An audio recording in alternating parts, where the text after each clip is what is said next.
Hi everyone, in this video we're going to talk about the parts of an equation and how to balance an equation. So let's go ahead and get started.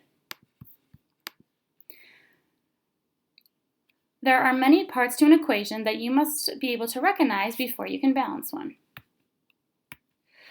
The number in the front of a compound is your coefficient. So we have a coefficient here, which is 6, a coefficient here, which is 6.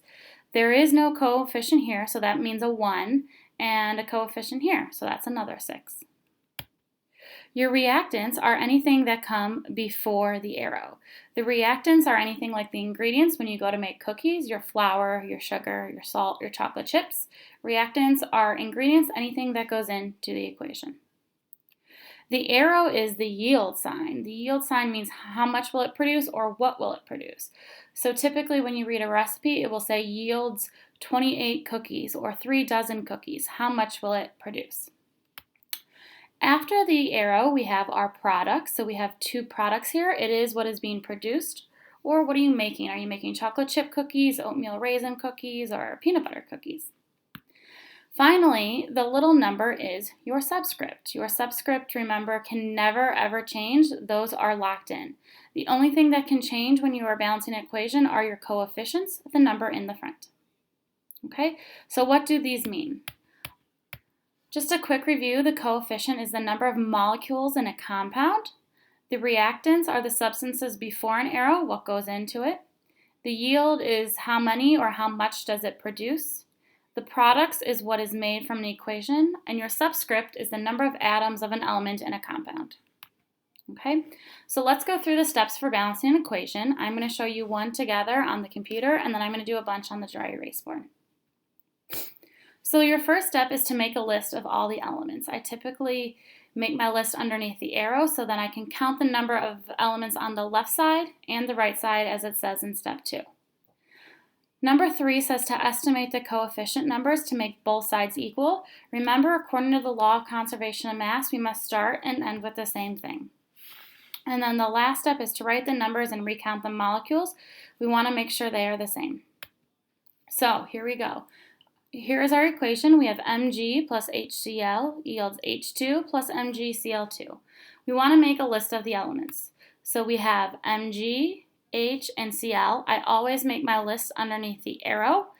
If you make your list from the left side, it will be the same list as the right side. Step 2 is to record the number of each element on each side. So here's our list of elements again. On the left side, we have 1 magnesium. We have 1 hydrogen and 1 chlorine. On the right-hand side, we have 1 magnesium, we have 2 hydrogen, and 2 chlorine. Now these numbers at the bottom are simply a checklist for you. These are not your answers. This is kind of like the show work for math class. Your answer is going to be the coefficients that you plug in for here. So we know that we need to get 2 hydrogen and 2 chlorine on the left-hand side. So we need to put a 2 in front of the hydrogen, just like that. When we put a 2 in front of the hydrogen, 2 times 1 is now 2 for hydrogen, and 2 times 1 is now 2 for chlorine. So our magnesiums are balanced, our hydrogens are balanced, and our chlorines are balanced. All we had to do was put a 2 here. We don't need to put anything anywhere else. When there's no number, that means it's a 1. So there's a 1 in front of magnesium, a 1 in front of H2, and a 1 in front of MgCl2. This is your final answer. This is to show your work. Okay? Now I know it may seem confusing, but I'm going to do some practice problems with you guys. Okay, here we go. All right.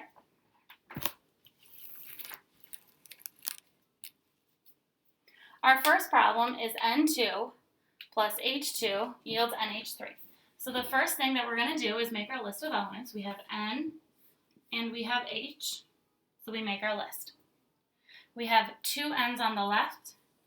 We have 2 H's on the left. On the right-hand side, we have 1 nitrogen and we have 3 hydrogen. Now we need to make these numbers equal, okay? So I know that I need 2 nitrogens on the right-hand side, so I'm going to put a 2 right here. 2 times 1 is 2. 2 times 3 is 6. So now my nitrogen is balanced, but my hydrogen is not. I know I need more hydrogen on the left-hand side. I know I need 6. So what number could I put here to equal a 6? The answer is 3. 3 times 2 is 6. And now we have a balanced equation. Remember, no number needs to go here. When no number is there, we know that it's a 1. Okay? All right, let's try the next one together.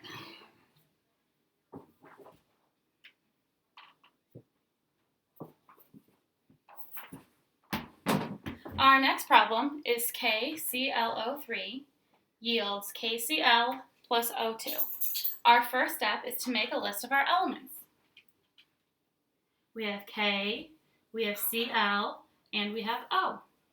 Okay? So our next step is to count the left side and the right side. On the left side, we have 1 K. We have 1 Cl and 3 Os. On the right-hand side, we have 1 K, 1 Cl, and 2 Os. Okay? If you can do nothing else, I hope you can at least make your list and tell me how many there are. Okay? So I know I need more oxygen on my right-hand side. So I'm going to go ahead and put a 2 there. 2 times 2 is 4. Okay? Now I need more oxygen on my left-hand side. So I'm going to go ahead and put a 2 there. Now when I put a 2 here, it changes everything after it. It changes my potassium. 2 times 1 is 2. 2 times 1 is 2 for chlorine. Oxygen, 2 times 3 is 6. Now I can see that it's still not balanced, so I need to go back to the right-hand side. I need to put a 2 here. 2 times 1 is 2.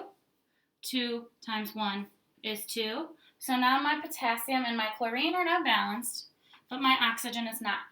Even though I already put a number there, it's okay. I can erase it, you can cross it out, and we can put something else there.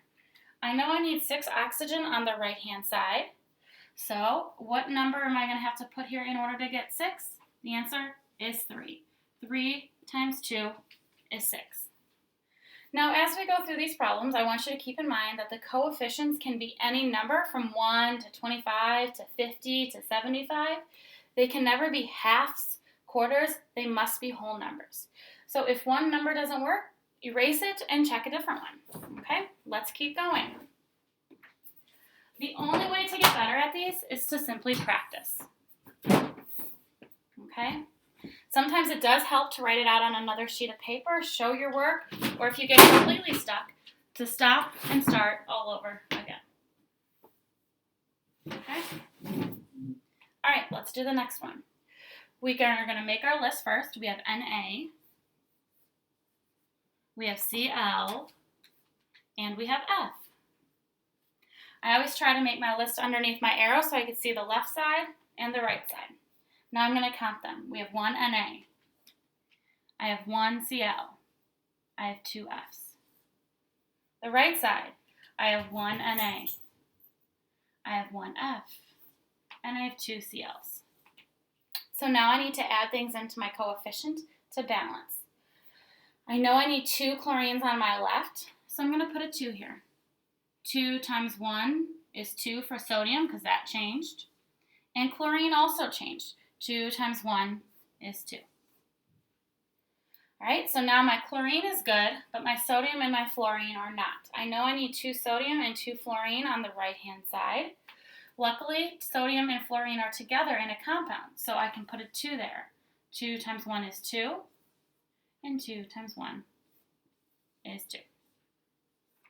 And we're all set. Okay, let's keep going with practice. The more problems you do, the better you will become at this. All right, now we have H2 plus O2 yields water, H2O. So we're going to make our list. We have H, we have O. I always try to make my list under my arrow. I have 2 hydrogens on the left, 2 oxygen on the left. The right-hand side, I have 2 hydrogen and 1 oxygen.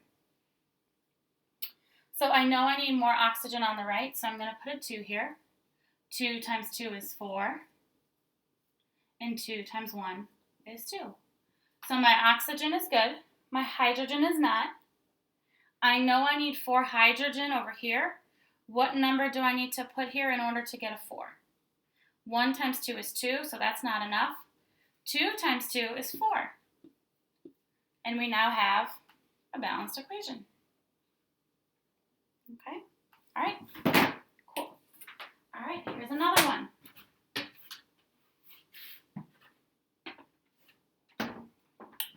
All right, we have, this one's a little bit longer. That's okay. We're going to go ahead. We're going to make our list first. We have PB. We have O. We have H. I have another H, but I already have it written, and then I have a CL. Okay, so let's go ahead and count them up. I have 1 PB. My O is 1, but there's a 2 outside parentheses, so my O is going to be 2. My H, I have 2 here because 2 times 1 is 2, plus 1 is 3.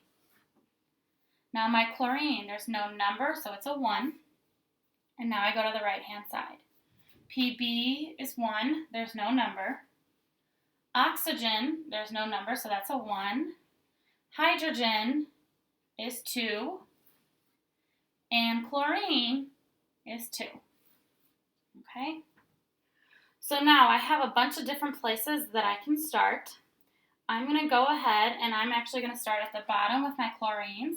I always try to save my hydrogens and oxygens for last. I know I need 2 chlorines on the left, so I'm going to put a 2 there. So now I have 2 chlorines. When I put a 2 here, it also changes my hydrogen. 2 times 1 is 2, plus there's 2 more hydrogens over here. So I have a total of 4 hydrogens on the left, because 2 times 1 is 2, plus 2 is 4. So now my PB is good, my Cl is good, but I have to do O and H. Luckily, hydrogen and oxygen are in the same spot on the right-hand side. I know I need 4 hydrogen on the right. So what number can I put here in order to get a 4? I can put a 2. 2 times 1 is 2. 2 times 2 is 4. And 2 times 1 is 2 for our oxygen. So now our PB, our O, our H, and our Cl are all balanced. Okay, all right, let's try another.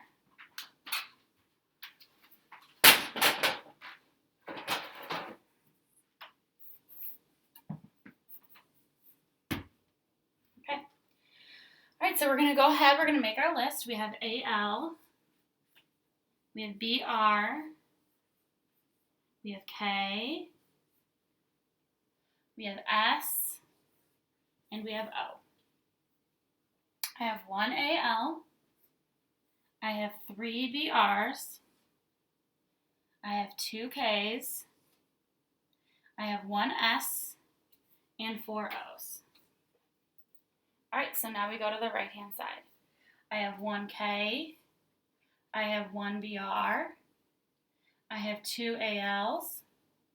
Now, SO is in parentheses, so we have to watch this 3 on the outside of it. For sulfur, 3 times 1 is 3. And oxygen, 3 times 4 is 12.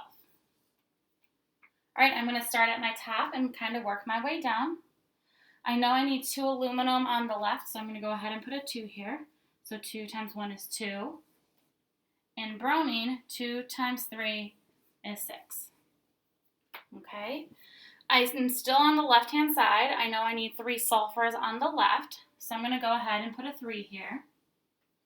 So it changes everything after it. My potassium is now 3 times 2 is 6. My sulfur, 3 times 1 is 3. And oxygen, 3 times 4 is 12. So my aluminum is good, my sulfur is good, my oxygen is good. The only thing that I need to change is K and Br. I know I need 6 potassium and 6 bromine, so I can go ahead and put a 6 right there. Notice I skipped 1, 2, and 3 because I already knew that I needed a 6. Okay? So 6 times 1 is 6, and 6 times 1 is 6. Okay? All right, let's keep going. All right, let's do some combustion problems. Now, these combustion problems are the ones that many people struggle with, but that's okay. You just need to keep practicing with them, okay? So we're going to still follow the same process. We're going to make our list. We have carbon, hydrogen, and oxygen. Carbon, hydrogen, and oxygen. How many carbons? There's 1. Hydrogen is 4. Oxygen is 2. The right-hand side. Carbon is 1. Oxygen is 2 plus 1 is 3. There, it's in 2 different spots. You have to combine like terms. Hydrogen is 2. All right, so now I know I need 4 hydrogen on the right-hand side. So I am going to put a 2 right here. 2 times 2 is 4. And when I changed my hydrogen, my oxygen also changed. 2 times 1 is 2, plus 2 is 4. Okay, so now I need more oxygen on the left-hand side. I know I need 4 oxygen here. So what can I put here in order to get a 4? The answer is a 2. 2 times 2 is 4. So this is good, hydrogen is good, and oxygen is good. Okay, all right, let's do another.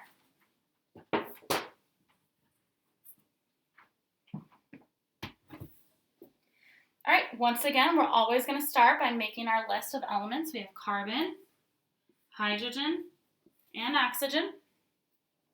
I have 3 carbon. I have 8 hydrogen and 2 oxygen.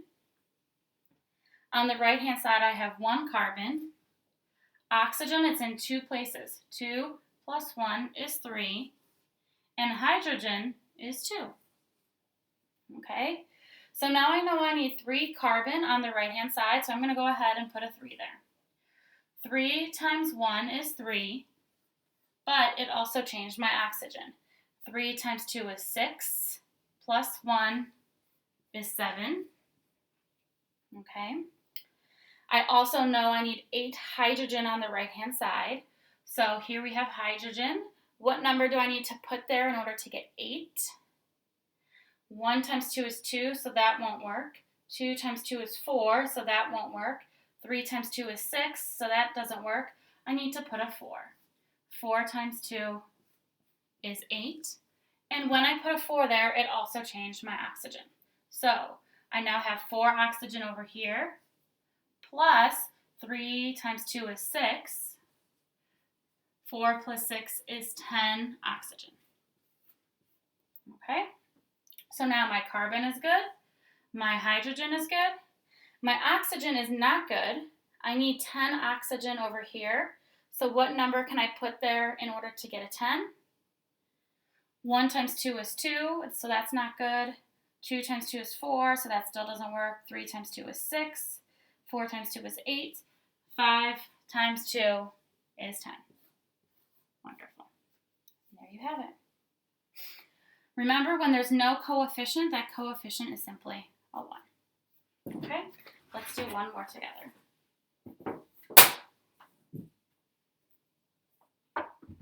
Okay, so this is another combustion problem. Notice the number of carbons and hydrogens keep changing. We're going to make our list: carbon, hydrogen, and oxygen. Carbon is 8. Hydrogen is 18. Oxygen is 2. Then we go to the right side. Carbon is 1. Hydrogen is 2. Oxygen is 2 plus 1 is 3. So I know I need 8 carbon on the right, so I'm going to put an 8 there. 8 times 1 is 8. I know it also changed my oxygen. 8 times 2 is 16, plus 1 is 17. Okay, so now my hydrogen. I know I need 18 hydrogen there, so I'm going to go ahead and put a 9, because 9 times 2 is 18. Okay, now when I put a 9 here, my oxygen also changed, so we have to fix that. 9 times 1 is 9, plus 8 times 2 is 16, so that gives us 25 oxygen. That's a big number. Okay, So now I have to figure out what's going to go here in order to fix my oxygen. Now, if I put a 12 here, 12 times 2 is 24, so that's not enough. If I put a 13 here, 13 times 2 is 26. That's too many. So this is where some people get stuck. If you get stuck like this, the trick is to put a 2 in the very front and to start all over again. Yes, it takes time, but it's what you need to do. So we start again. Carbon, 2 times 8 is 16. Hydrogen, 2 times 18 is 36. Okay, so now I need to go back to the right. I know I need 16 carbon, so I'm going to erase the 8. That becomes 16, so I now have 16 carbon. I know my oxygen are going to change, so I'm going to erase this. And I'm going to actually wait and hold off on my oxygen until I change my hydrogen because I know they're going to change together. I know I need 36 hydrogen over here. So 36 divided by 2 is 18. Okay, so I now have 36 hydrogen. And now I can do my oxygen. 18 times 1 is 18. Plus the oxygen over here, 16 times 2 is 32. Now if we add it together, 8 plus 2 is 0. We now have 50 oxygen on the right-hand side. So since we have 50 oxygen on the right-hand side, I know that I can put 50 divided by 2, and I get 25 right there. Okay, so this would be my final answer. Right? Hopefully you guys are starting to understand balancing equations. If you have any questions, please feel free to reach out. We can Zoom or we can chat. Thank you.